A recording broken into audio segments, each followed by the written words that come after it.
All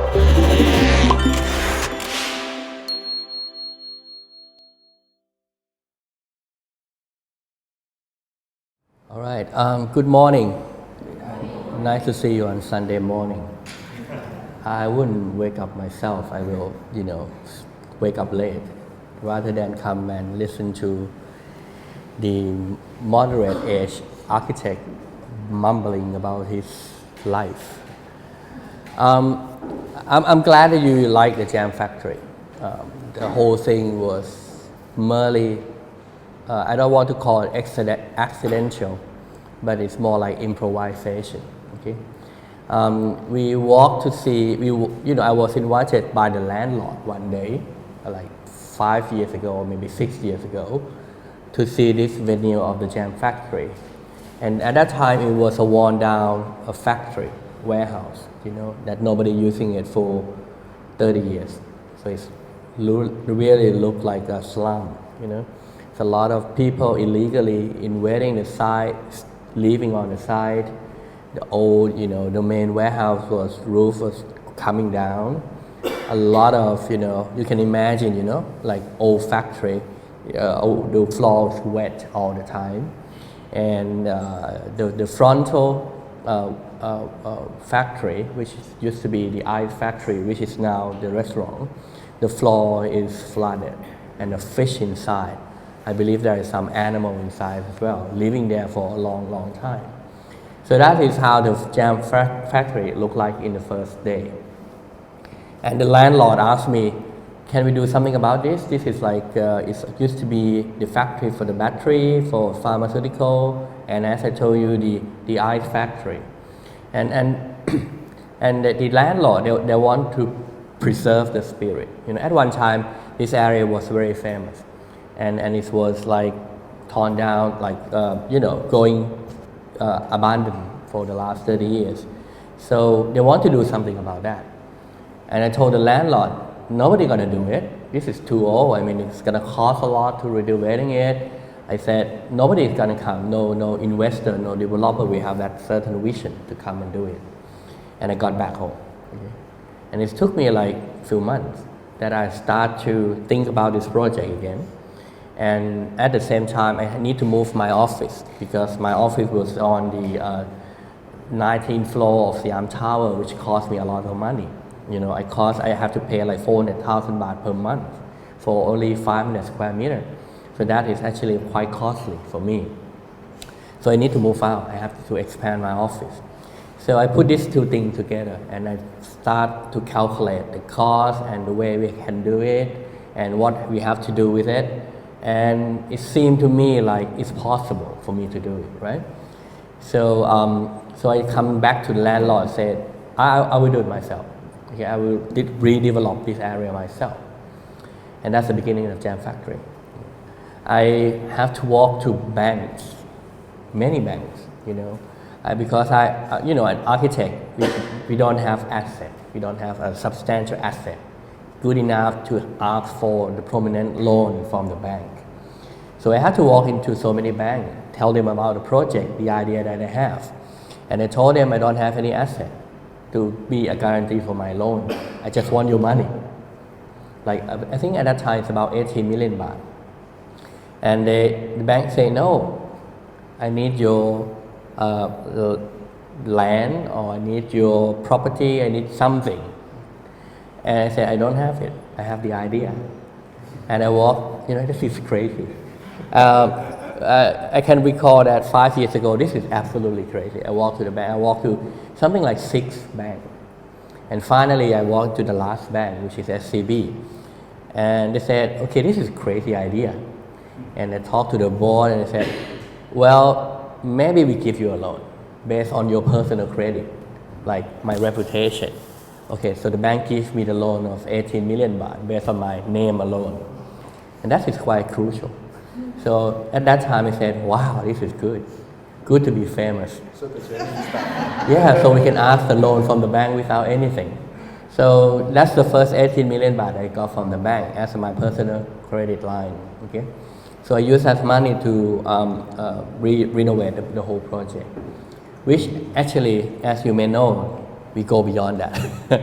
So I still owing to the bank. I still owing the contractor. So I have to. That was like we started the project 2 years, and we put my office there. Okay, and we pay the same amount of what we used to pay, but we have like double the space. Okay, so we have 50 staff into the space. So that's the main thing. And then the next thing, I walk into the nearby structure, the ice factory. I said, this could be a restaurant. But nobody can have that vision of renovating the old warehouse and turn it into the restaurant at that time, because nobody have ever seen it before. And like Thailand, maybe some of that like Malaysia, if you are innovator, you think of it for the first time, it's going to be difficult for someone to starting it, right? So you have to show them the example. So I decided to do my own restaurant, which I have no background before. And I start recruiting people and I already have my idea of what kind of Thai food I want to do. So I renovate that building and turn it into the restaurant. Okay? And the rest of that is gallery, coffee shop, bookstore. I work with some people who already know how to do it before, and we partner with them, and we have that. And the last part is my furniture brand. So we have the furniture showroom in the front. So that is actually the whole compound. We go in bit by bit throughout the first 2 years. We construct it bit by bit and open it bit by bit. It doesn't actually open at the same time. So the idea behind that is we improvise. We see what market is actually looking forward to. We customize our development according to the momentum that we have. Luckily, on the first day that I opened the restaurant, I remember it's in December, people queue up in front of the restaurant.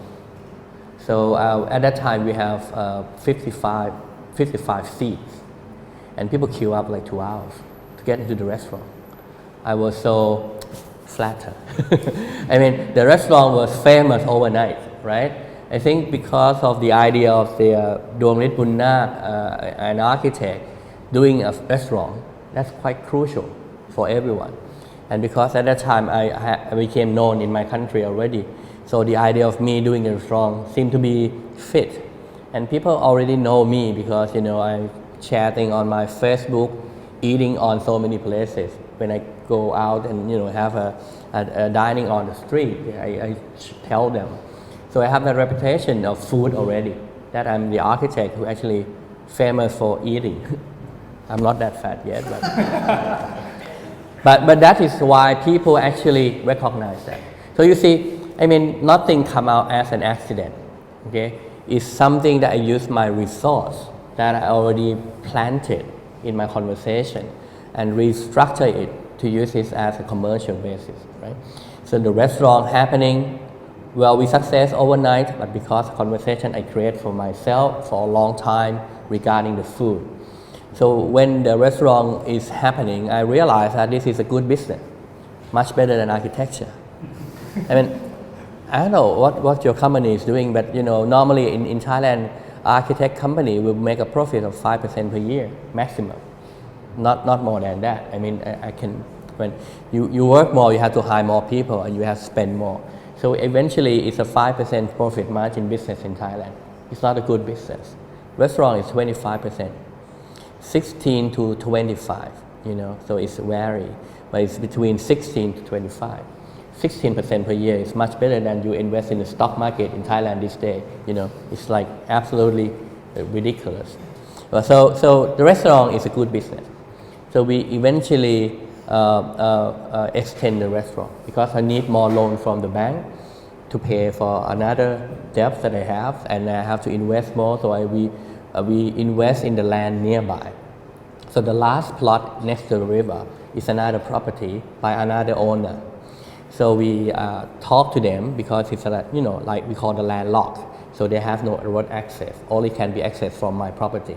So we deal with them and extend the restaurant up to 200 seats right now. We have a terrace next to the river, and that became the whole complete project of the Jam Factory as you may see today.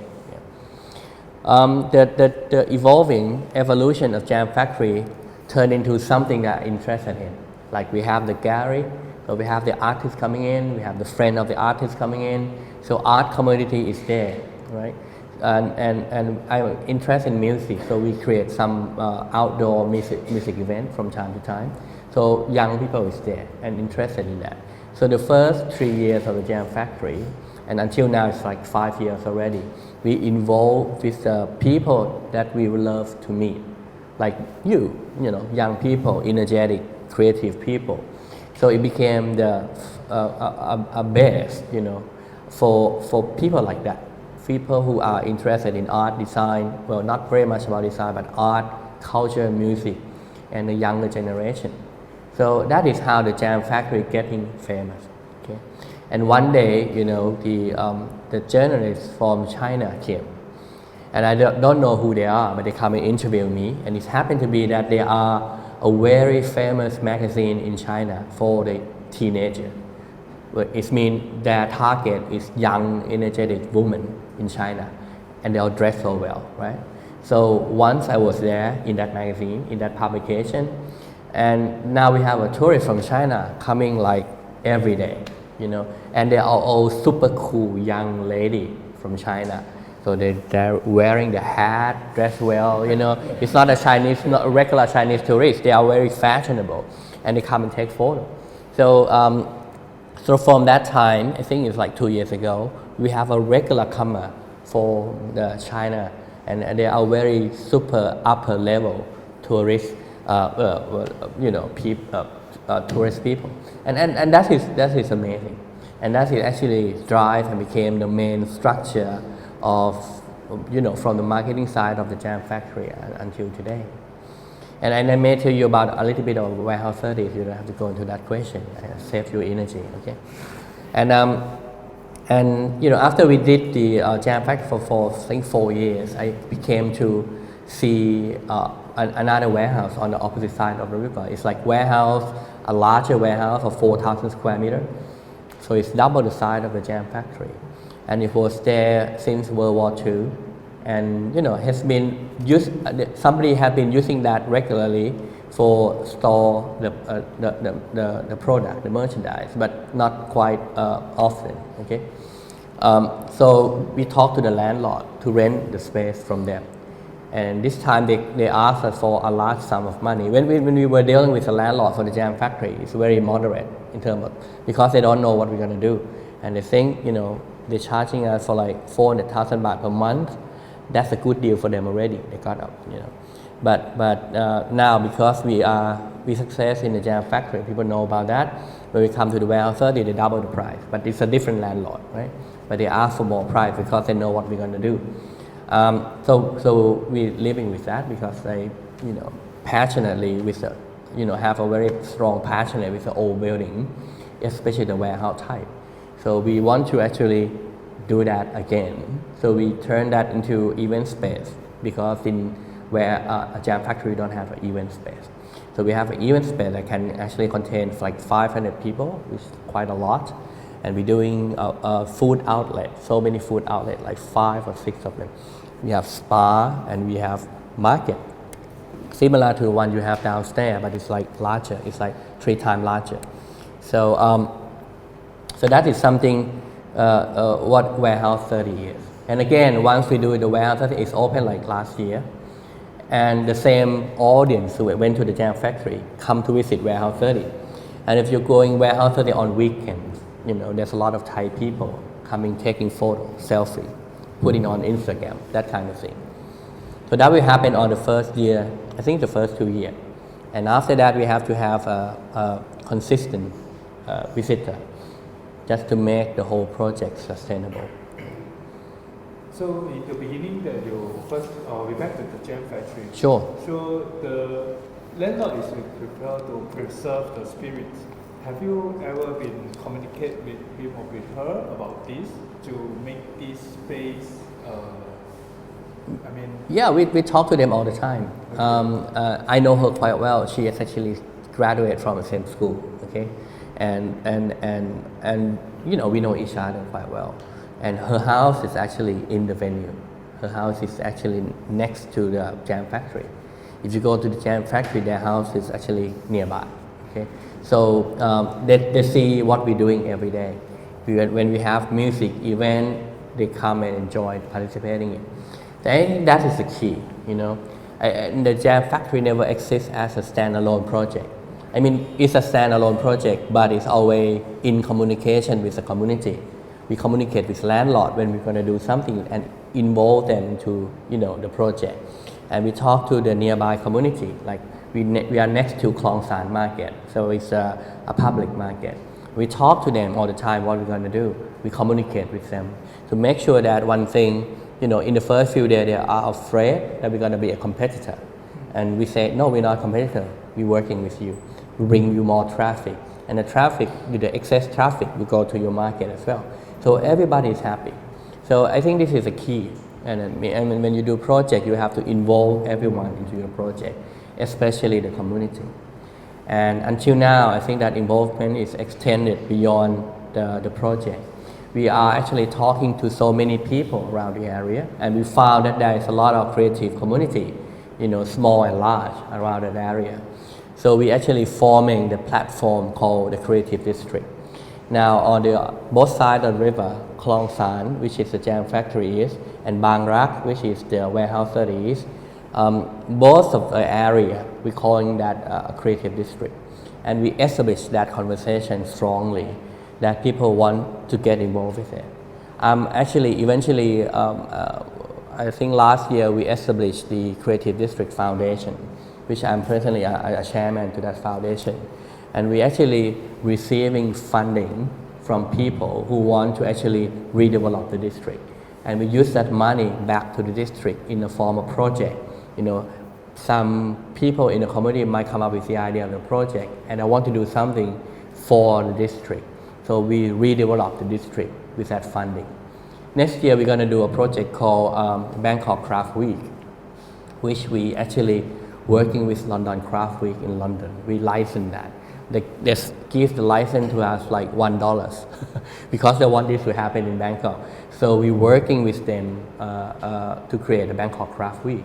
And if you went to London Craft Week, it's marvelous, right? It's actually a craft working with a high brand like Louis Vuitton and Gucci, Prada. They're working with a local expertise on craftsmanship. So I think we foresee that can be happening in Bangkok because we have a lot of craftsmanship in Bangkok. So we're going to work together with them, So it's going to be a celebration of craft in Thailand overall, especially in Bangkok and especially in the district. There'll be like 10 or more exhibitions around the area in conjugation with Icon Siam, a new shopping mall that will be open on the riverfront. So we're working with them closely. And that is something that you can do beyond the boundary of the project. So to the question that you asked, not only the owner or the landlord, but we involve with the community, the whole community, and we actually re-establish the community again. So you see, I think the way we work with the jam factory is a beginning that extend the boundary throughout the area. So not only just the landlord, we involve everyone we can think of. Yeah. So just now you also share about warehouse 30. So is beside the jam factory, you position warehouse 30 as an event space. So is this the way that you differentiate these two places or any others? Yeah, I don't want to use the word differentiate because it was not planned that way. When you use differentiate, it means you have a structure that jam factory is going to be like that, warehouse 30 is going to be like that. I actually give it a very loose boundary between these two projects and see what's happening. But because warehouse 30 have a cover area with the aircon, a large area, so it's suitable for events, even though it's raining. Jam factory have a large courtyard under the tree, which is very nice, beautiful, but it's not very good in the rainy season, right? So this actually contemplates each other and working together with one another. And the rest of area of the warehouse 30, we try so many things. We try co-working space, we try a lot of things, and eventually it turned out to be that food is good. So we have the restaurant, a small restaurant that the Fox and the Moon Cafe that sell a Western food. We have the ice cream shop. We have the restaurant named Dag, which is in Thai, impolite way to say eating, right?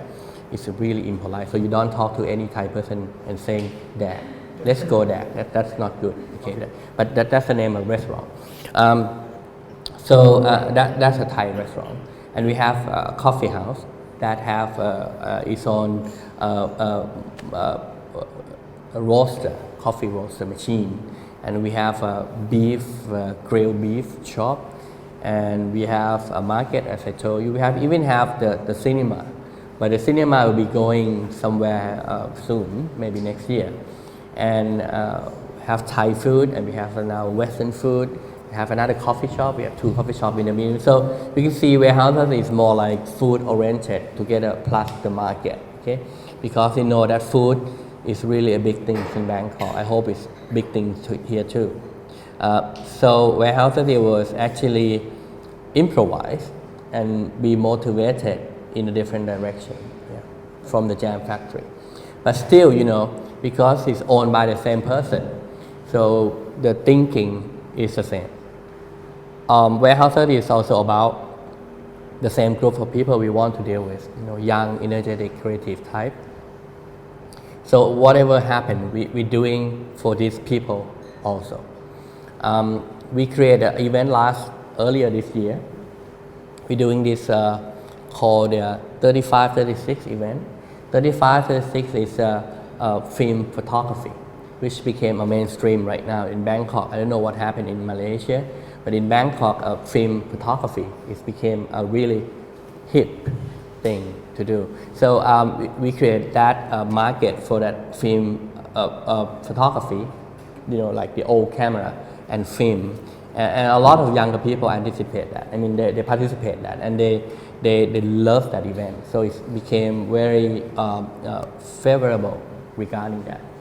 So everything we do it for one group of people, not all. Okay, and you have to remember that we call in marketing term we call segmented market. So when you do something as a product, you have to know what is your segmented market, and you have to be very fluent on that. You can't think about your segmented market in concept. You have to know their face. You have to know how many groups are there. You know, if you ask me about the new generation of Bangkok scene, I can tell you there is like something like maybe 10 groups of people who is a leader of that group, and how many of them all together is maybe 100,000. And that's our segmented market, and that's it. We can live only with that market. Okay, and if something beyond that is a plus. But you have to actually, when you design your product or your project, you have to think about your market first. Who is your segmented market? And you don't have to deal with anyone else to dealing with them. So I think that's the idea. Even though the project is different on the location, but it's still working on the same platform of this segmented market that we have. You like that? So since many activities and events been happening weekly, is it keep more and more events kick off every weekly or monthly? Is it a way of the sustainability the places to make the place more? Yeah. Well, on the first 3 years that we did a lot. You know, the last 2 years we didn't do much because we ran out of money. We have some regular event which is very famous, like the neck market. The neck market is something that you have here. It's like a flea market, but more to the craft and food type. And we did that every month in the jam factory on the last weekend of the month. We have been doing that for the last 3 years. So that's actually also the mechanic that include community into the venue, right? Because in the neck market we sell the space cheaply to the local vendors, and we charge them like 500 baht a day, which is like nothing, right? So they are happy to selling things in the venue, and they can sell maybe some vendor would say like 10,000 baht a day, so it's worth their rent for the day, and that is actually make them very happy, right? So that is how we include the community into the venue. We give something. I think this is you have to remember this word. a contribution. I think when you're working on the marketing project, right, something that you want to make money from it, I mean, most of the developer, you forget about contribution. When you have to give back. If you don't give them back, they don't give you something, okay? The restaurant is also the same thing. The food is really good. By the way, if you went to Bangkok, try my restaurant. It's the best Thai food ever. No, seriously, because, you know, I mean, I know how the Thai food is made, right? And sometimes they compromise on the ingredient just to save the cost, right? That's something I wouldn't do. So we make sure that we have the right ingredient, right way of cooking it, and we don't actually stingy on the ingredient. So we put everything that we can possibly think of into our food. So we make a profit margin, not that much, but that's the way the architect work. We, you know, put our mind to that wholeheartedly and just make sure that the product is good, right? And we sell a high price, but, you know, it's a price that everybody is selling with a lesser ingredient. So that's contribution. So when you do it with contribution, people feel it these days. You know, your customer is very clever. You put your heart into that, they know that, right? And they feel that. And that's contribution. So like the Jam Factory do the market as a contribution. Sometimes we do free music things. People are surprised. You know, we invite a very famous artist, a musician, and they do a freebie. You know, they do a free gig. And people come like hundreds and 500 come for the free event.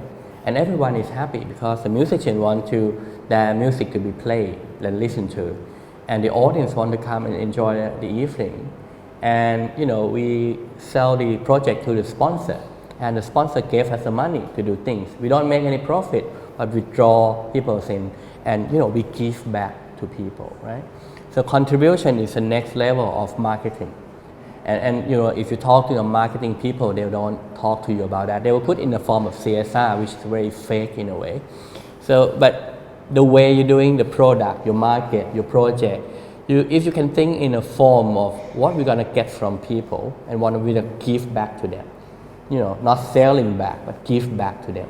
That actually will add a loyalty to your venue. That is something that we do that not many people understand. Until now, there are so many projects going on in a similar character of Warehouse 30 and the Jam Factory. You know, they even name something like, you know, X Factory, or, you know, they have the same name. We know that they're trying to actually imitate what we did, which we're happy with that. But what they do is that they don't get this point. That why the Jam Factory is very successful, or why Warehouse 30 is very successful, because we're thinking about how we can give back to people more than what we can take, right? Of course, we want their money, otherwise we won't survive. We're not a, you know, charity. But in order to get their money, we have to think how we can contribute first, okay? So that is how we success. And there's a lot of cool projects happening in Bangkok, but they don't actually think the same way we think. That how much we can give back to community, you know. And I think my partner, Nish, who is sitting back there, he's actually taking care of the Warehouse 30. If you want to talk to Warehouse 30, you can actually ask her later on. But because she is also graduated architecture, and for her it's much even better because she graduated urban planning. And you know, urban planning people is a different type of people who are much better than architects, or even perhaps landscape architect. They're working with community. So the project was evolving under this domain of architecture, which we were trained to give back to people. Even though we take the fee from the client, but when we design the building, we always think about people that are going to use that building, right? So this kind of mentality allows the architect to do the business differently. And every one of you, if you are the architect in this room, you should know that. Because I think the phylum of profession that will be best to do business is architecture. You wouldn't believe it, right? I mean, you know, business person, you know, they have money maybe, they have funding, they have wealth, but they don't know how to do things. Trust me, it's you that know how to do things. I mean, it's the architect that know how to do things. We see the future. We actually spend our whole life and our whole training to look into the future. Think about that. You know what bankers do? They look at the past. They don't have vision for the future. How can they do business? They don't see possibility at all. They look at the cash flow, but they don't see possibility. We see possibility, and we train to know cash flow. We train to know everything. We know economics. We know design. We know how to structure the city. We know urban planning. We know marketing. We know everything, right? So we are the best phylum to do business. And unfortunately, you were so involved with what you do, which is architecture, and you never think about this. Actually, if you step out today and do a restaurant, you do have a restaurant? I closed down. Try again. Well, try it again. But try again doing the same way you do architecture. Maybe you didn't do it the way you do architecture. I think you should do it again. Maybe starting out with a cafe, and then doing the restaurant again. You know, I mean, if you're doing the same way you do the design, it will be really good, you know, and you don't have to listen to anyone.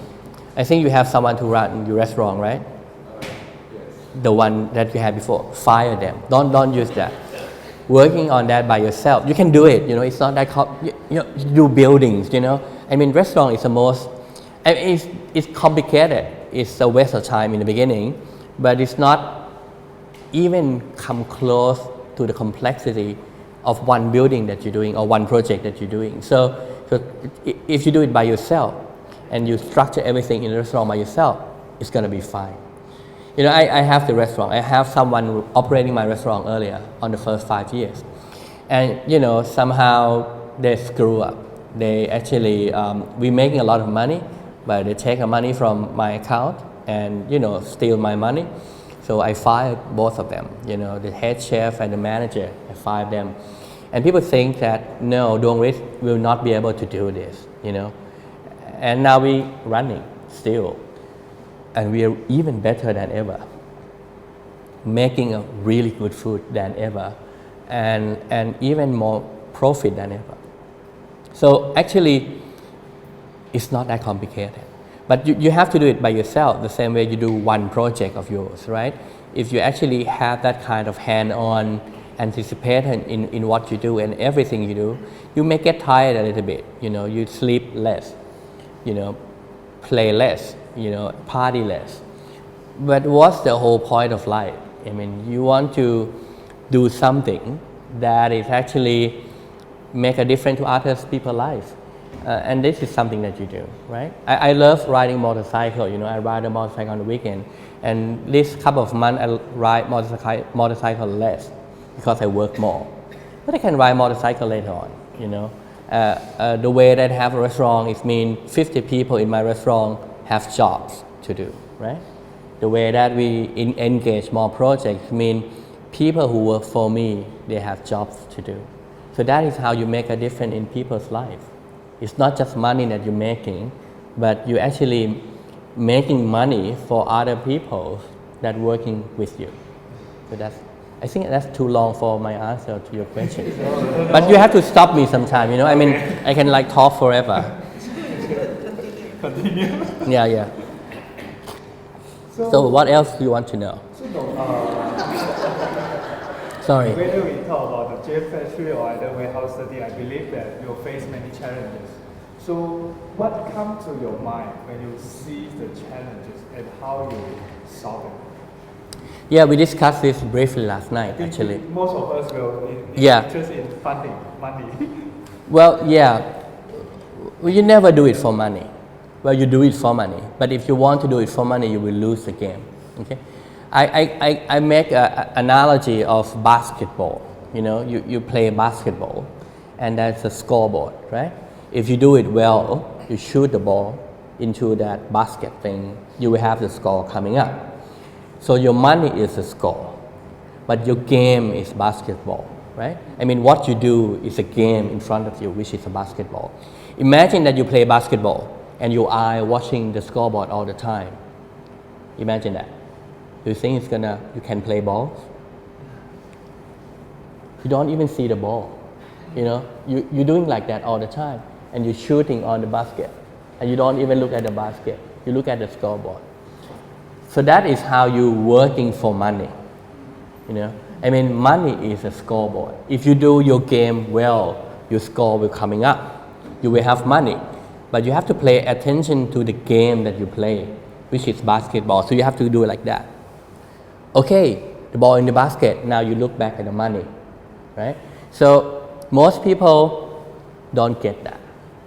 So in order to win your game of life or business, you have to make sure that you play your ball well.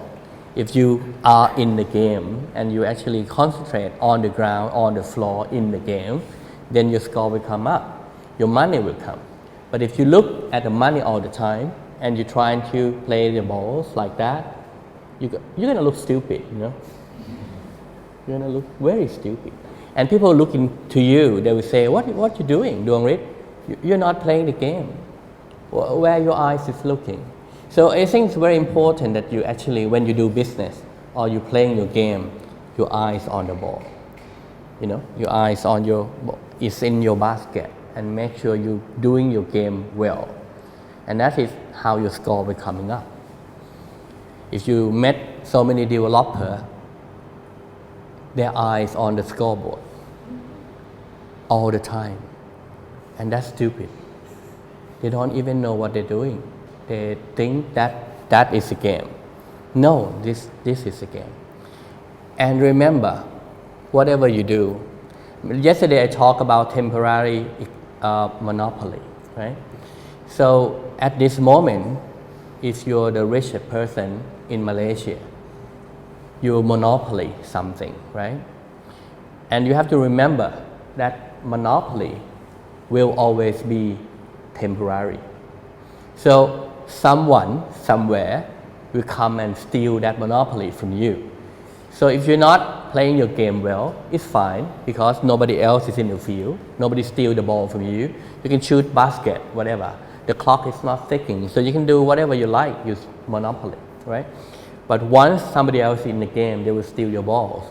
And if your eye is not on the ball and your eye is on the scoreboard, you will lose. So remember that. What was the question again? I'm sorry, I lost the question.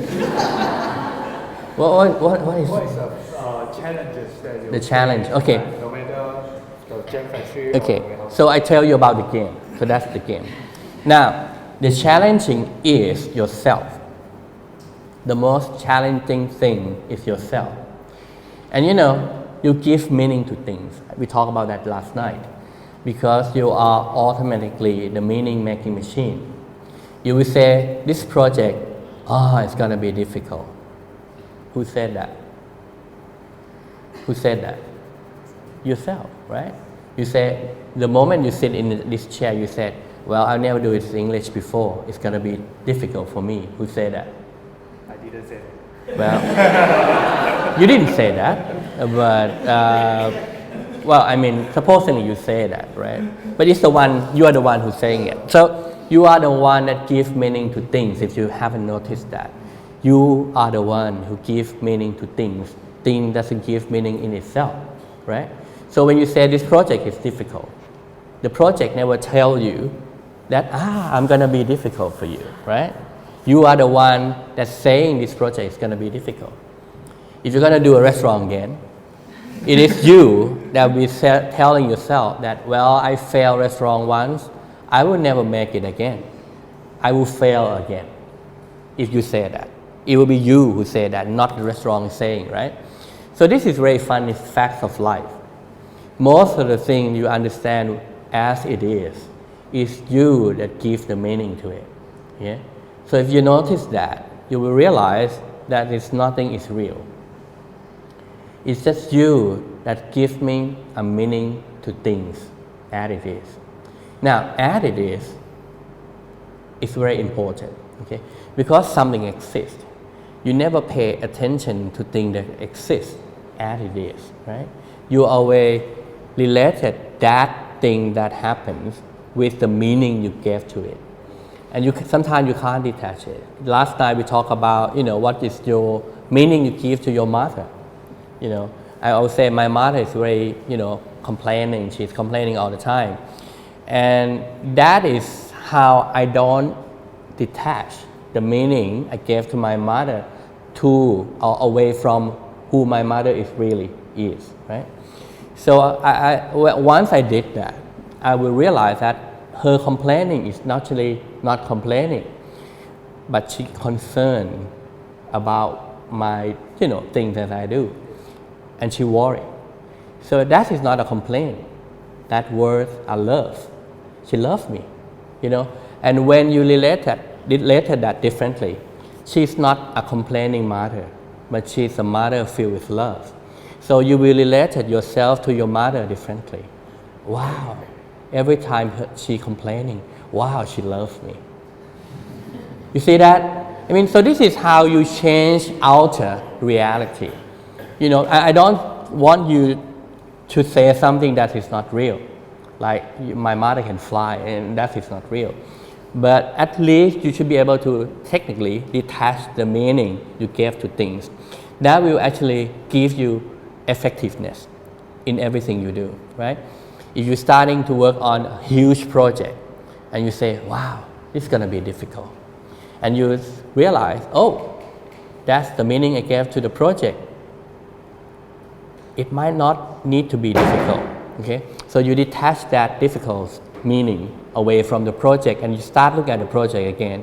You will see things happen in the project that have to be done. It's 1, 2, 3, 4, 5, 6, 7, and 10 things you have to do in the project. So you give one thing to one person, second thing to one person, third thing to one person, and then you can structure the whole thing. And nothing is really difficult, But the way you can't handling that because you have this kind of filter of meaning in front of it, and you say it's difficult. It's gonna be difficult, right? Or you talking to the client, the same thing, and you have to explain that this client didn't pay you on time, and you say I'm not going to work for them professionally because they're not going to work with me, pay me on time. So if you detach that meaning, you will see the possibility of how you can make them pay you on time. So you put that on the table. Okay, you're going to pay me on time, right? So you're going to tell in front of them, right? So you have that freedom. And that actually, this whole thing changed everything. It's a fundamental that you can do things effectively. So this is the key.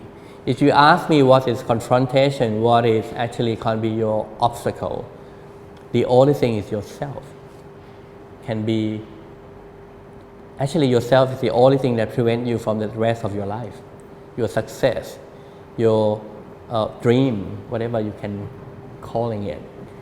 But yourself is the only obstacle, obstruction to the success of everything that you do. So, when I do the Jam Factory on the first day, I don't have money. You remember that? I told you the story. I don't have money at all. And I seriously, I don't have money. I have 0 baht in my bank account. I don't have money. But I managed to do the Jam Factory without money because I enroll people into the possibility I create. And that is actually the value of being an architect. We enroll people all the time into the design that we have, into the vision that we have. So we have that kind of capacity to enroll people into the new possibility we created. And that is actually the training we have as an architect. So I use that instead of architecture. I talk to the bank with that idea and enroll them into project. You see, so everything is you detach the meaning from what exists, and actually you move forward to enroll people from possibility, because yourself you see possibility already, like you see the possibility of your mother loving you, right? So you see the possibility and you enroll people into that possibility, and people will be, registered to that idea, and that is how you achieve something really. So I don't want to tell you harshly that there is no, but really nothing can stop you. If you follow my conversation, you will see nothing can stop you. Right now, I'm not in a very good situation. I will be honest with you. We actually expand the business too much because of possibility. We do it, I'm operating like 20 companies right now, and we are running very short on cash, right? So I'm actually trying to sell the share of my restaurant for 30 million baht to have inflow cash into the company. But you can ask with the people who work with me.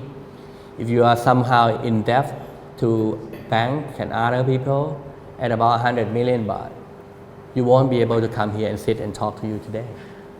You'll be frustrated like hell, right? But this is what I'm doing.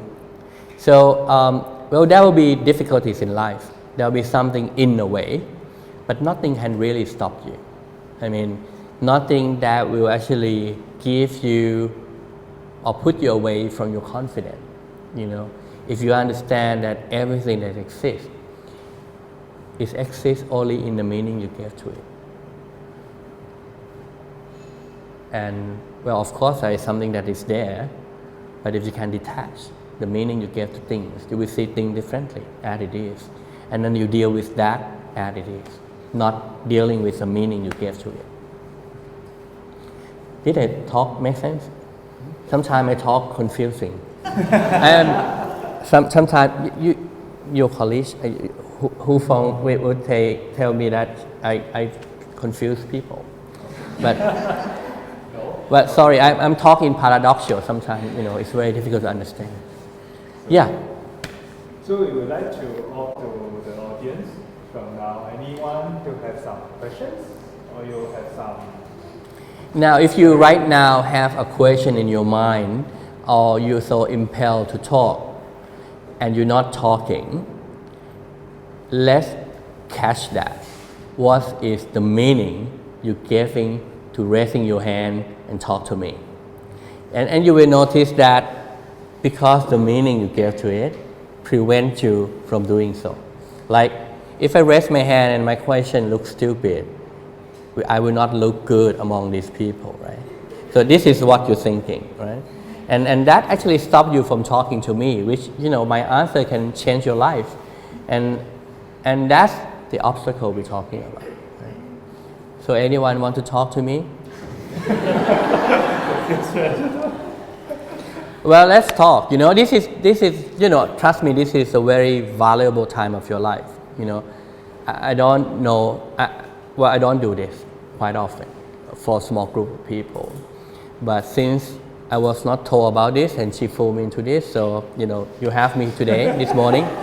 And you know, feel free to use it because, you know, this could be, it might not be the last time, but it will be a rare occasion that we can talk. So something in your mind, something maybe not related to the thing that I said, like not related to the Jam Factory, but anything in your life that you want an answer, you can ask me that. Yeah, please.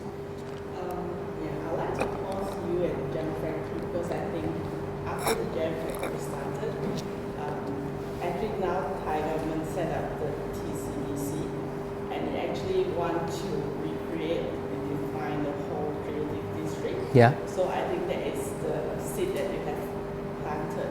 So of course I think in Thailand, the government are not supportive in terms of creativity and all that. Maybe you have a special department to take care of that. But I think in Malaysia, in terms of that, we are still a little bit more lacking because we don't have like a creative and culture ministry. Yeah. So how the seed was planted and how do you actually approach the government or the government come and approach you to do the whole roadmap for the whole creative district that surrounding Jam Factory? Because I think after Jam Factory come out and then you have the TCDC, you have all 1919 and now you have Warehouse 30. So I think that is a very good ecosystem that you have actually planted. You didn't come from Bangkok, right? I didn't. You know so much about Bangkok. Okay, first of all, TCDC was somewhere else before. They've been there for 10 years and they moved here. And they plan to move here actually at the same time I opened up the Jam Factory. But they finished the construction afterward, right? After the Jam Factory. And yes, you're right, it became part of the ecosystem that we know in the first place. And that is the foundation of creative district that we created. and Long actually come later on, and that is good because I know the owner of Long. They come and to see me, and they said if Duanggrit can do it, I can do it because I have more money. To be honest, Long was owned by a banker, okay, and their family is very wealthy. Duanggrit family, they own banks and financial institutes, so they have a lot of money. They don't actually obligated to make money to make the project profitable, but the project is actually their old house, ancestor house. So they are obligated to improve that for the sake of the family, and it turned into Long, which is good. I welcome them on that, and a lot of new project is going on. Well, to describe Jam Factory as a seed, it is over complimented. I think we one of the ecosystem part of it. If you know the word ecosystem, it's never work alone. It's happening because a lot of community inside the area is ready to blossom. Okay, we're just stimulating it, and we actually put our effort to show them this is how we can possibly do it. Right. So I think we generating it, but we can't say we're the seed. We cannot take that compliment, but we're part of it, and we are very dynamic part of it. So I think with the spirit of the architect, we are bound to create, right? We are obligated to create, and that is something that we show to them that this is how architect can do a project. Yeah. But thank you for your compliment. I think the Bangkok quite well. Surprisingly. I go there every year and visit your area. Oh, thank you so much. I just see it from how Jam Factory started, and then after then the TCDC, and then the Long, and then the warehouse. Yeah. So I see the progress. Yeah, it's kind of fun, isn't it? And now I think the Icon Siam will be opening next month at the big shopping mall, and a lot of hotel is actually revitalized because of that. So I think the whole what is called ecosystem around the riverfront in that area will change a lot in the next 5 years. When the Thai government actually identified the creative district, is it after the come up of Jam Factory or? Well, I just make it up. We talked to some few people around the area, the gallery especially, some of the hotel representatives, and we said, we want to make the creative district. At the beginning, we don't have any idea what it is or how it will become, which is very good because we don't have any specific what's so-called Bible of how creative district should be made. We said, okay, this area can be creative district. Let's put that conversation afloat and see what people will interact with that. And that is very effective because you just say, okay, it's going to be a creative district, and nobody know what it is. So everyone interpreted it differently, and they implemented this project with idea, and we start now getting some funding after like 2 years of this conversation. We start getting some funding from the private institute and from the governmental institute. Okay, talking a little bit about governmental. I think TCDC, which is a governmental agency, they're supporting us on the creative district idea, and now the TCDC is evolving into the office. So they're actually getting more significance, and they upgrade their status from the Thailand Creative Design Center into the Office of Creative Economics, something like that. So I think from next year, we'll start to see more direction, clear direction from the government into the creative economy. And thank for the community in the creative district, thank for TCDC themselves that push it forward. I don't personally have a very good conversation with government, especially the military government. They kind of annoying me a little bit because Sexton, right? Yeah, I act the same way with Sexton do, but I'm lighter than him. I'm not that aggressive like Sexton, but we involve in a certain political conversation from time to time, and that's its obligation by an architect. You want to move society forward, so you have to tackle some of the issues sometimes, and that is actually can be annoying to the government. Neither democratic government or military government, we're not on either side of it. We just actually on our own side. So sometimes we speak forwardly about things that we disagree, right? So I cannot say the government will be our ally in this case, but they cannot avoiding the fact that this conversation is important. I think at one point in the beginning of this government, when they seized into the power on the first year, I think there is a lot of effort of governmental officers trying to close down the TCDC because of some ridiculous reason. They said it was established in the time of Thaksin, and this is actually a regime of Thaksin, and they want to get rid of it, right? And I protest that. I said, no, you can't do that. I put it on Facebook, and it's go widespread. I posted on my Facebook on Monday night. I think, no, Sunday evening, because I know about this, that they're going to close down TCDC on Sunday evening. And I used my Facebook effectively, and it reached out quite widely, throughout, and became news in one day. And on Tuesday morning, the Prime Minister himself pulled out the agenda from the cabinet meeting and said, we're not going to talk about closing down TCDC, and then pull out the agenda. So I think, in a way, I never worked in conjugation with the government, but I think they listen to me, especially the Prime Minister. They listen to what I say. Maybe I couldn't say I like him, and nobody say we can like him, but at least he has some certain level of listening, especially when I talk forwardly, honestly, without anything behind me, and they listen to what I say. Now, instead of closing down TCDC, they're supporting and upgrading to another level of office for the creative economy. So that is a very interesting subject in relation to the governmental conversation. Since we talk about Thailand creative, that we believe many people heard about Thailand is a creative land, and just now you have been shared to us is TCDC is upgrading to another level, which is a clear directions. So how do you foresee this or what will happening in the few years in Thailand? Well, Thailand could be a cradle of creativity, but not. Please don't say that we are the only one. Okay, I think you have to look at this region. Malaysia, well, even Singapore. It's very difficult to put that on the table. Like Singapore is a very creative city, but it's a possibility.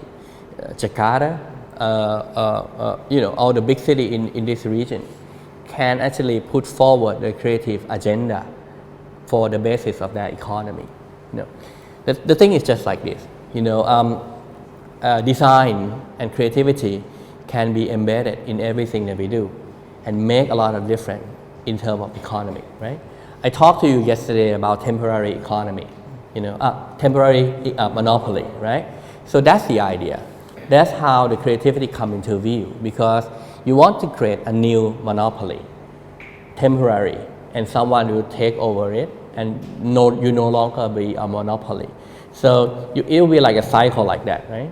So from one top of the monopoly to another top of monopoly, you need creativity to drive you to that, right? So in order to come up with a new product, in order to come up with a new idea, in order to come up with a new project, you need to monopoly something at a certain point of time. And that is creativity, right? The only way, or you may call it idea, innovation, whatever, but basically the thing that drives you from one monopoly to another monopoly is creativity. So that is wealth. And that is the future of economy. So, and every government know that, every international government know that. Thai government may know later. Right now, they establish this office of creative economy in the hope that they will discover something. They haven't talked to me yet, or otherwise I will tell them about temporary monopoly, and they will have a clear idea of what it is or why they're doing this, right? And I haven't had a chance to talk with Dr. Somkit yet, but I will talk to him one day and tell them this is what we should do, right? But anyway, so at least we have the infrastructure. I don't know about policy, I don't know what is coming, and I can't say or speak for them, but at least we have the infrastructure, something that we can, have our hope on. So I think that's the beginning. I can't answer you directly of what will be coming, but at least we have that infrastructure. If we have some idea, we can talk to this office and they can turn into a governmental policy in the future. Can we say that the fundamentally is ready to? They already, they're ready to go. I think the transfer has been happening already to change from TCDC to the Office of Creative Economy. I'm not quite sure about the name, but it's something like that. So, but it's upgraded. Okay, I think it's happening already, and they probably announced it this year, next year. I'm not quite sure. Maybe next year on the last weekend of January, we're gonna have the Bangkok Design Week. Maybe that they will announce at that time. Okay, but don't let Bangkok be the only city. I went to Penang this trip. I never been to Penang before. I saw many creative things in this city. Even though we are here shortly, but we see a lot of interesting. I came to this place. I'm very surprised. I mean, this is really good. So I think the creativity is not related to nationality and race. It happened already in everyone. Okay, it's in you. And you don't, if you actually allow yourself to actually being liberated to that, everyone in this room is already a creative person, right? You all are. I mean, but you don't think you are, because you gave the meaning to yourself that you are not. And you gave the meaning to yourself that only Thai people can be creative and not Malaysian people. That's not true. You see his work, right? I mean, his work is bloody creative, right? There's a lot of things happening. So it's not limited to nationality and race. It's for everyone, everywhere. Everyone here in this room always already a creative person. I don't just say it to make me look good, but I really believe in that. Yeah. Otherwise, you won't be listening to me on Sunday morning. You will do something else. So anyone? Yes? Yeah. Hi, I want to ask because I believe that you're a person who dares to take a stand on your own opinion, and sometimes taking a stand on your opinion, and if it's unpopular among people, because we are as designers, we do communicate with everyone to the public, and then we also have our own ideas and stuff. But what if your opinions are the unpopular opinion of the public? What do you do? So in short, you want to say something, but you are afraid that what you're saying could be wrong. Okay. What about the wrongness? What do you give the meaning to the wrongness? I mean, if you say something and it sounds stupid, what will you give meaning to that? I mean, you always have a choice of saying and not saying, right? If you're saying, it could make a difference. 50%, it could make a difference. 50%, it will make you look stupid. But which one will make you look more stupid, saying or not saying? And even though you're saying something and it looks stupid, what is the meaning you give to that act, like stupidity? Why do you call it stupid, right? I mean, yesterday we talked briefly about this. Everything comes to the domain of one simple thing. Look good and try not to, look good and not looking good. So that is how the life of yours is all about. If you say something that might not make you look good, you have that concept, right? If you say something that makes you look stupid, you might not look good. But that's it. You don't know which 50% of that will happen. You might say something, and that 50% chance you make a lot of difference to this society and this world. And 50%, that what you said can look stupid. And if that happened, the only thing that happened, the worst case, is that you lose some face. And that's it. How much is gonna hurt? People will forget about that in 5 minutes. Right? I mean, this is like Facebook world, right? People forget about things quickly. You notice that, right? You say something stupid on Facebook. On the next 2 days, people will forget about it. Nobody remember it. But something that you say, if that good and it changed the world, that is how much you can make a difference. So if you're not saying something on the stand of yourself, and it's a stand for somebody else, that is likely to be good. I can tell you that, okay? If you're not saying this because I think so, or I hope so, that is mean that you're saying it on behalf of people that is around you, right? And once you do that, and you're saying this because you want to make a difference to people around you, it's likely to be okay.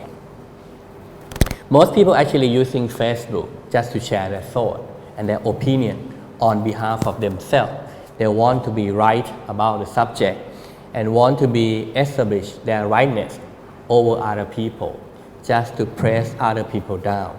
And that is really bad. That is actually not healthy. And it's 50% or more than 50% that you're not going to look good. But if you say something, maybe you don't have that knowledge enough. But you say, okay, we should do urban farming. And people will say, urban farming is stupid, it's going to be a lot of problem and things. But at least you put that idea forward. And the idea of urban farming is not for you to getting rich, but for other people to do urban farming and take the opportunity of leftover space in the city and do the farming for themselves. So I think you didn't say it because of yourself, but you say it because of other people around you. And you know what? That will make you look good either way.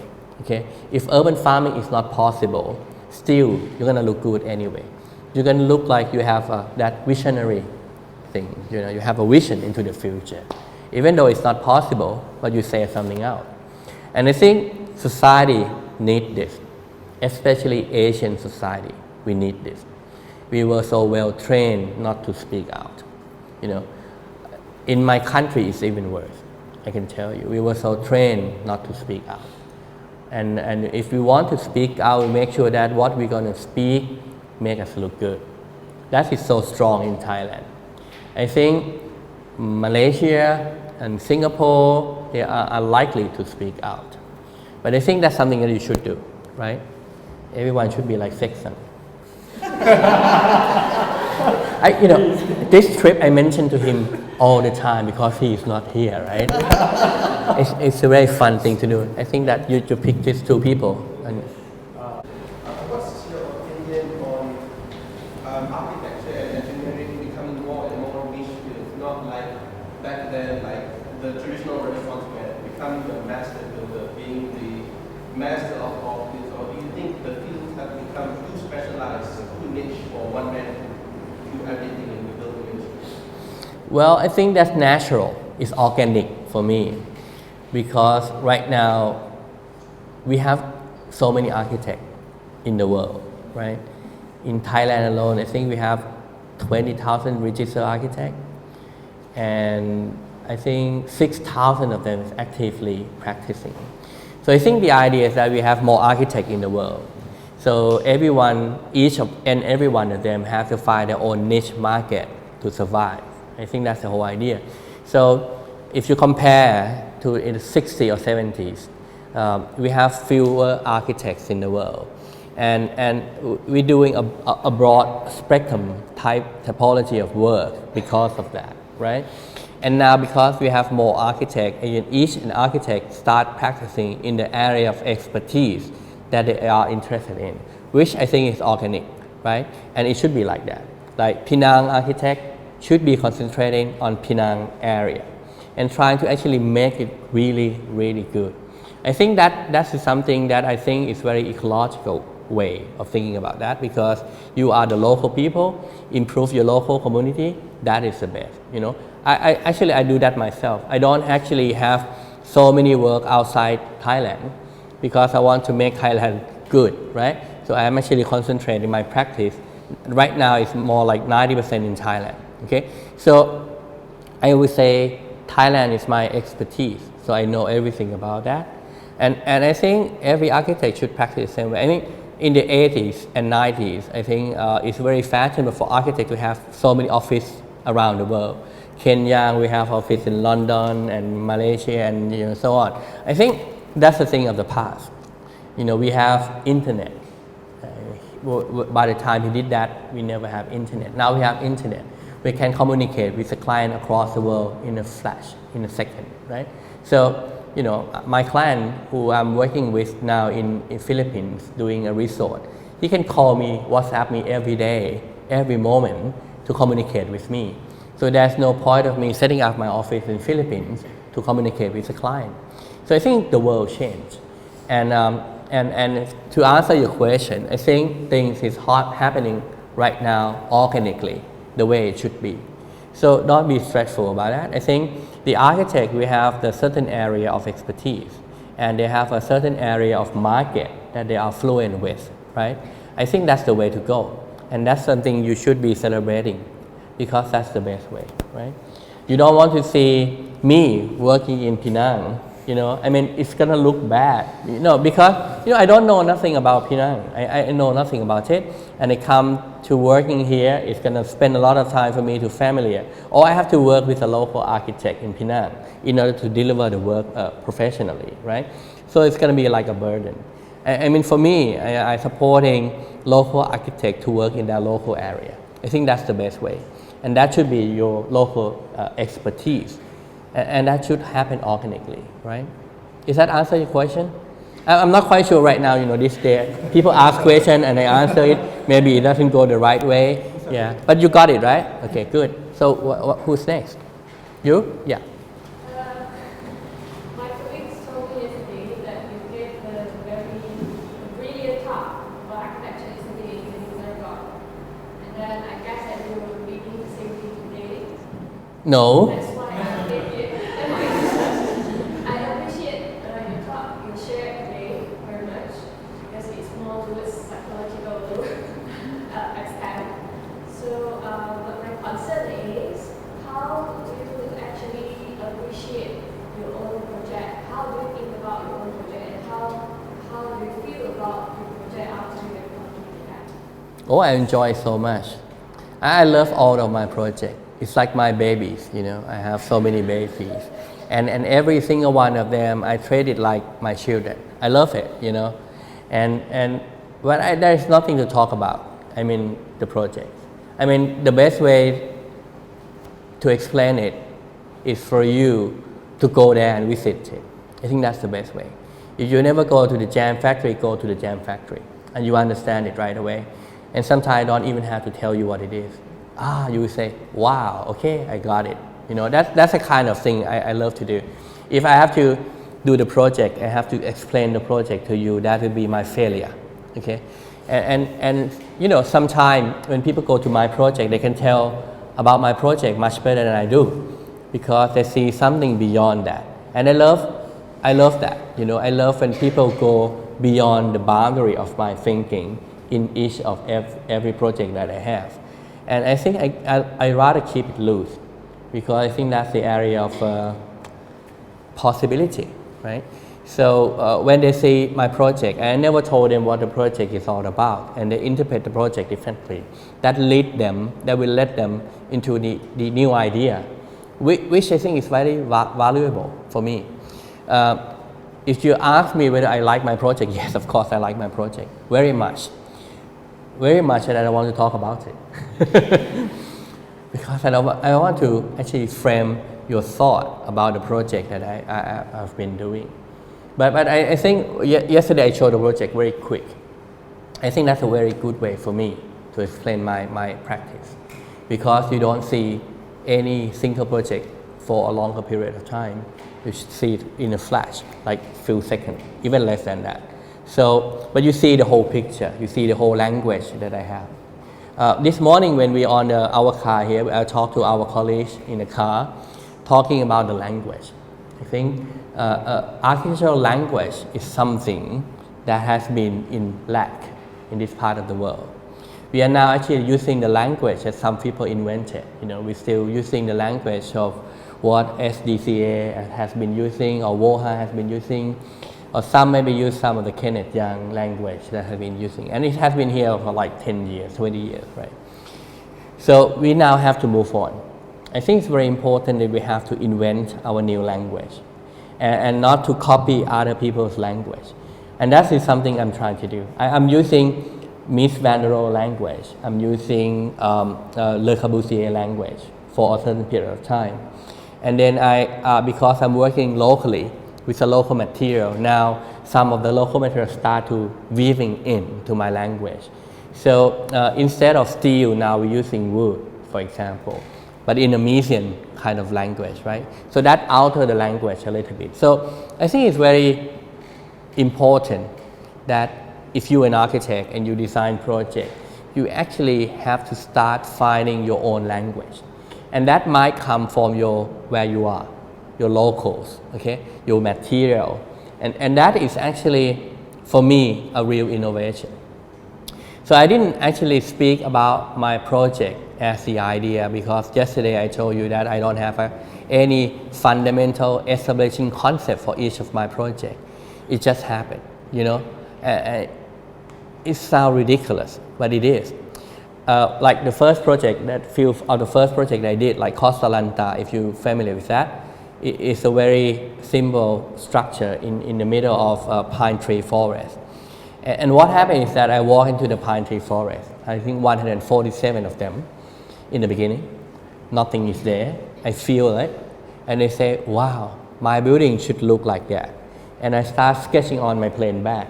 I don't know what that came from, but I saw the picture and I sketched that. So I can't tell you what is the concept behind that. I just saw the picture.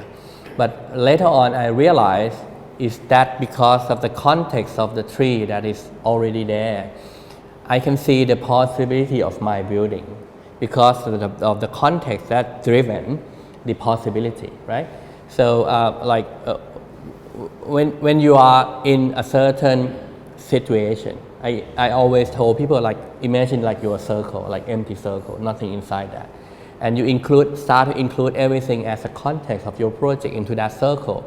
You will see the possibility that you can create it inside that circle.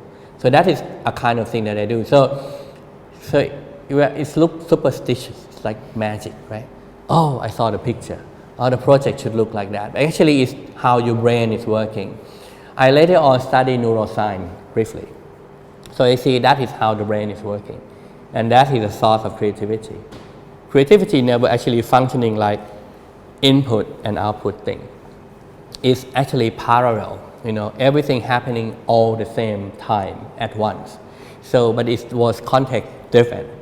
So once you were on the site and you know about the coding, you know about the functionality you may need, and you just let go of things that you believe you know for a while, and you will see the picture of the project how it could be created easily, very fast, just like that. So, and that's the theoretical explanation of why I don't show my project. Because I show the project, but I actually don't have a story to tell. I'm not saying that the storytelling is wrong. It's good. I mean, it's good for, so, you know, I sit in Rene Tan presentation. I think it's wonderful. I like enjoying the narrative of that, but I don't have that. I really don't. So I don't want to fake it. When I designed the project, I saw the picture. I designed the Naka. I went to the site. I walked up and down the site, and I see the picture of my room's villa protruding from the hill like a box and going cantilever from the hill and looking into an ocean. And the box should be glass. And I imagine myself sleeping on the bed, glass all around, and protruding myself into the air. That could be cool, isn't it? So I did that. It's just as simple as that. No theoretical, no cool diagram, nothing. So I cannot tell you the story of that like that. It won't make me look good in architectural world.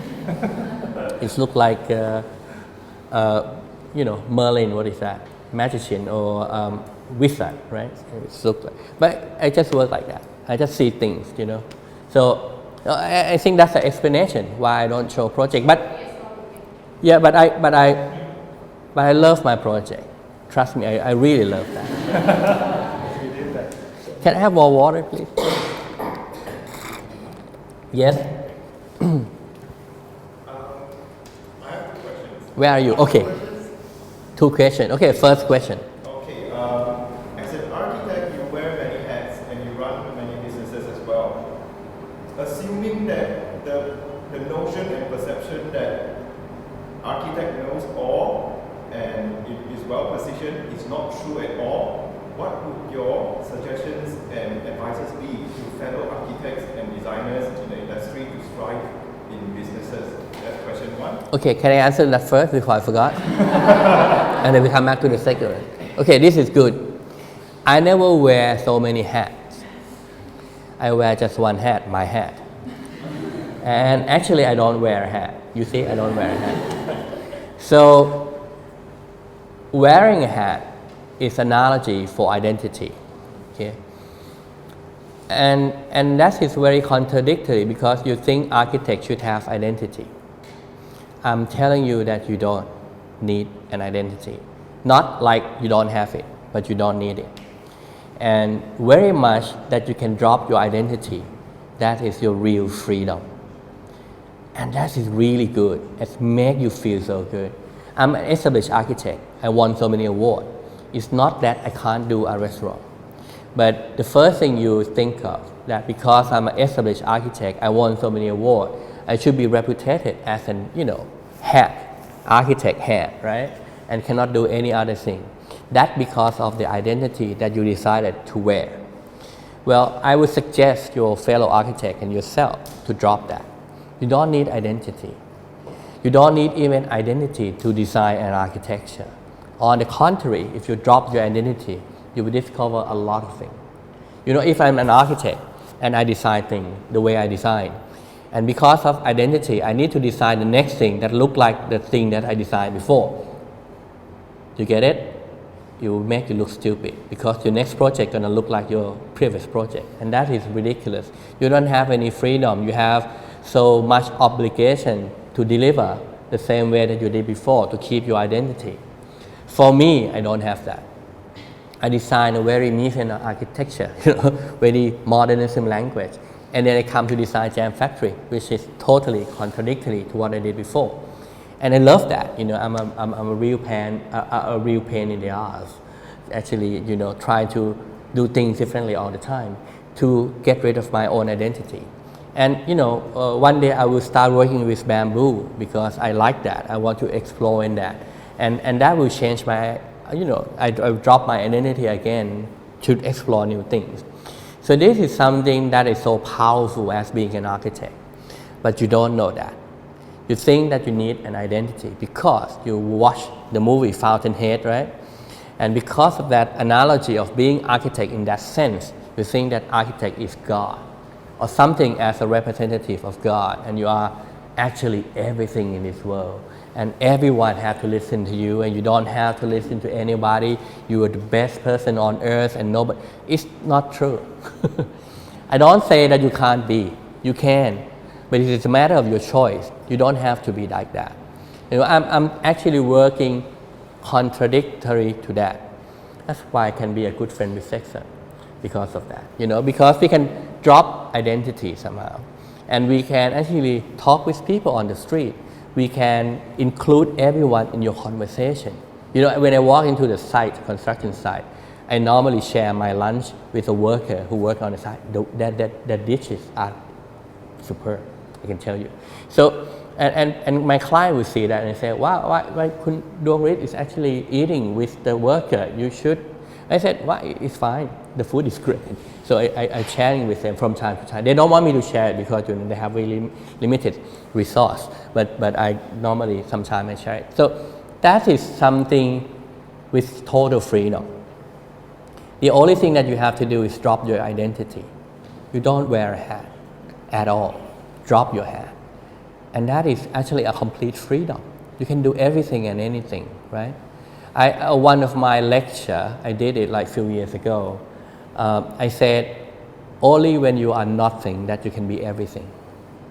So you don't have to put an effort to do everything. You can be everything.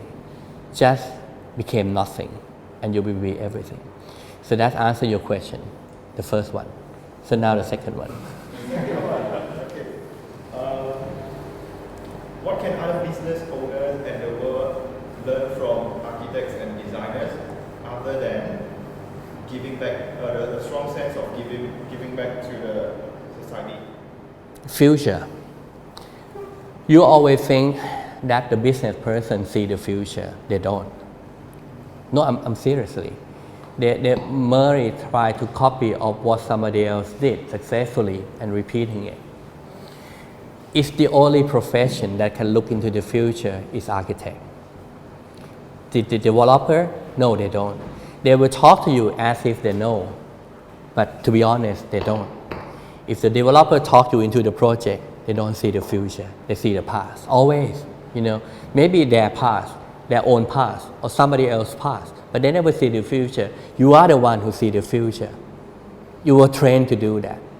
But you have to enroll them into that possibility of future that you see. And they won't listen because they don't understand, and you have to do it again. And that is actually you can move your commercial project forwardly into the future, the way that you want to see it. Luckily, most of my career path fall into the hotel area, which actually related very much into the future market, okay? And by the time I did Kosalanta, none of the resort in Thailand was established in a modern language before. So I put that into the hands of the developer who don't know how to do a hotel, which is really good. You should find a client like that. The client who doesn't know how to do the business but have a lot of money. That is really good. So most of my project as a hotel project, I work with a client who never did that before. So they don't know how to do hotel. And I tell them, this is how I do the hotel. I think this is the future. I convince them, not convince, I enroll them into that possibility. And they believe that because they don't see the future. So that is how actually I put forward the agenda of hotel design in Thailand forwardly into the future because of that. Now, a lot of hotel resort on the beachfront try to interpret the modern language. Generally, you see what's the work yesterday. It's very modern. It's never happened before in Thailand.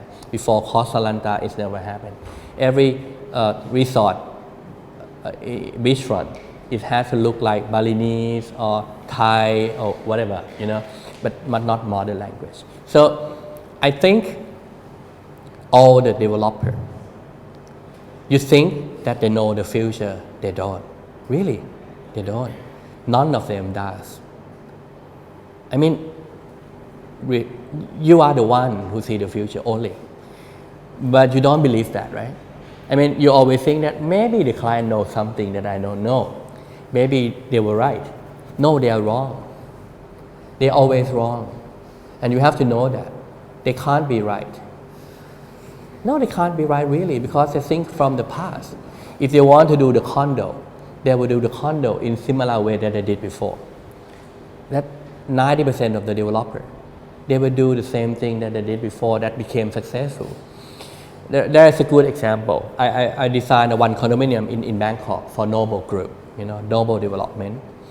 And they said, okay, we're going to do 22 square meter room. And the site is in Surawong, right?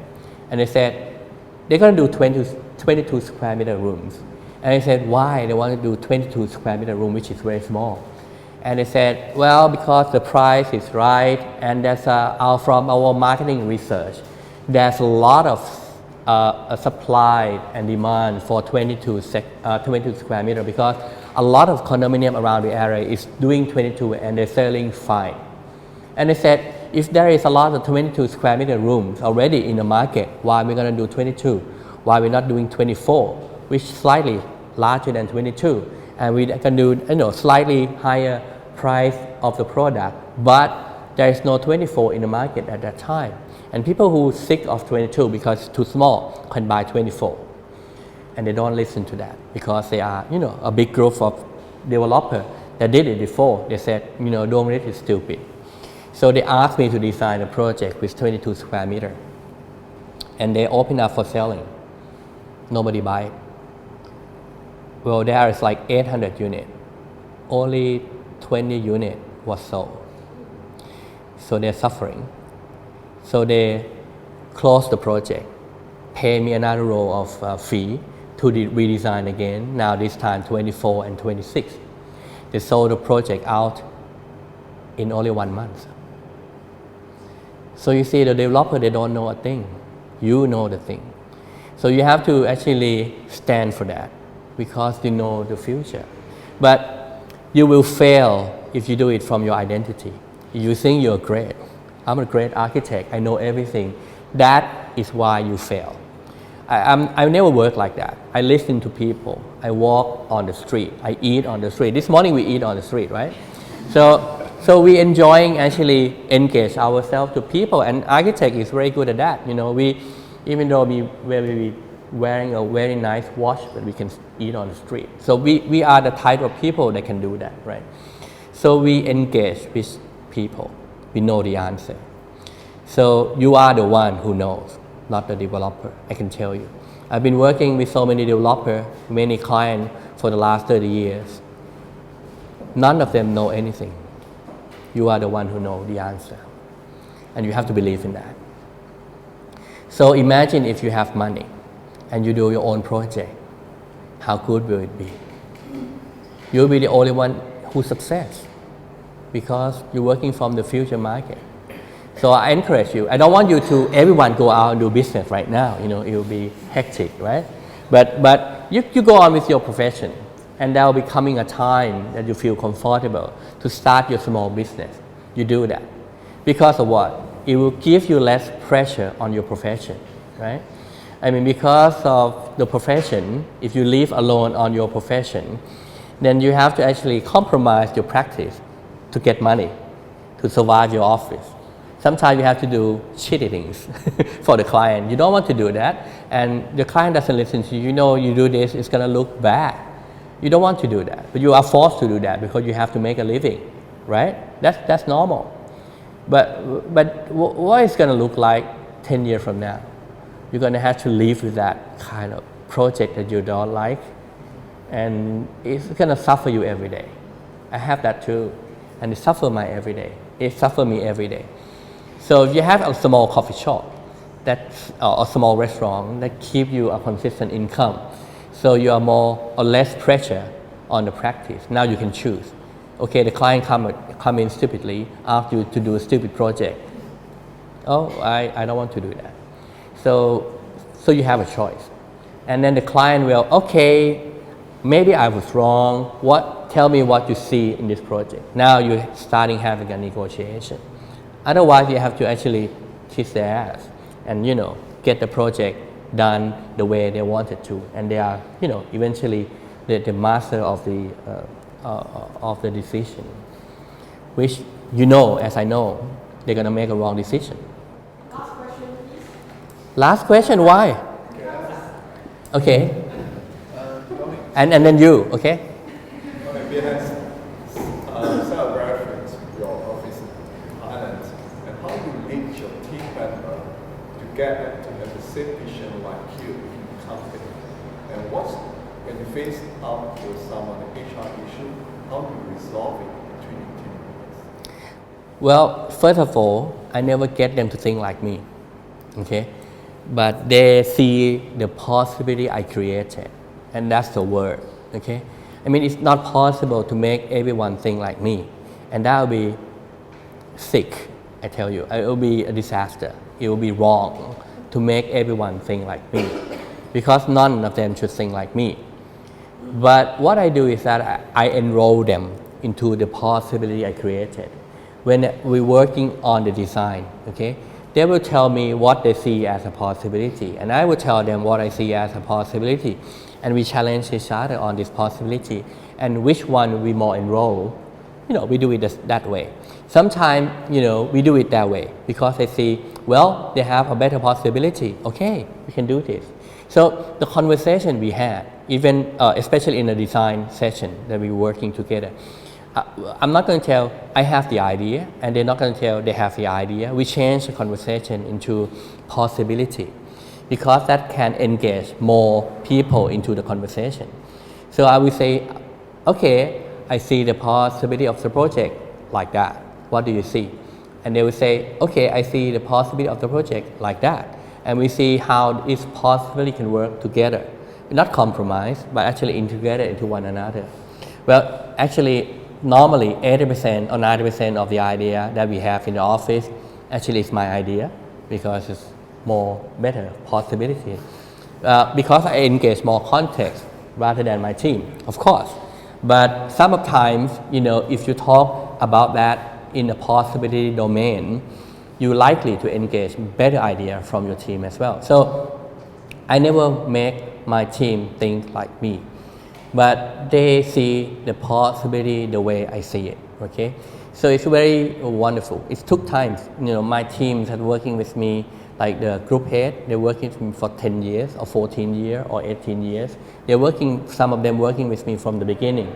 And they know who I am. And they know what I see. And they're working in harmony of what I'm doing. But they never think like me. They challenge me all the time. Sometimes they stop me from doing things because they see it can drive me into a disaster.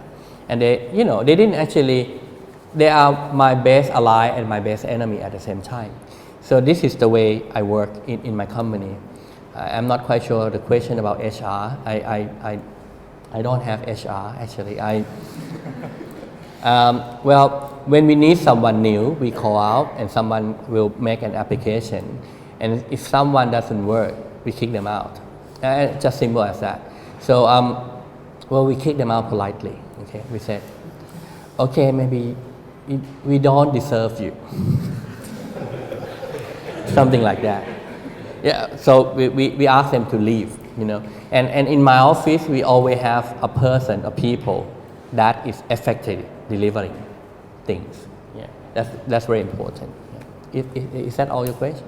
I think that the culture that you created is that Yeah, we don't even have culture, We go out once a year and that's it. We go out once a year to somewhere very near. We don't actually affording international trip, not like some of the, like we saw Rene did, right? He took the office, go out. Oh, there's a lot of places that they went. Our office never afford that. And I never make a living large enough to afford that. My office, we have like 45 people. We can afford to bring 45 people traveling to Europe at the same time.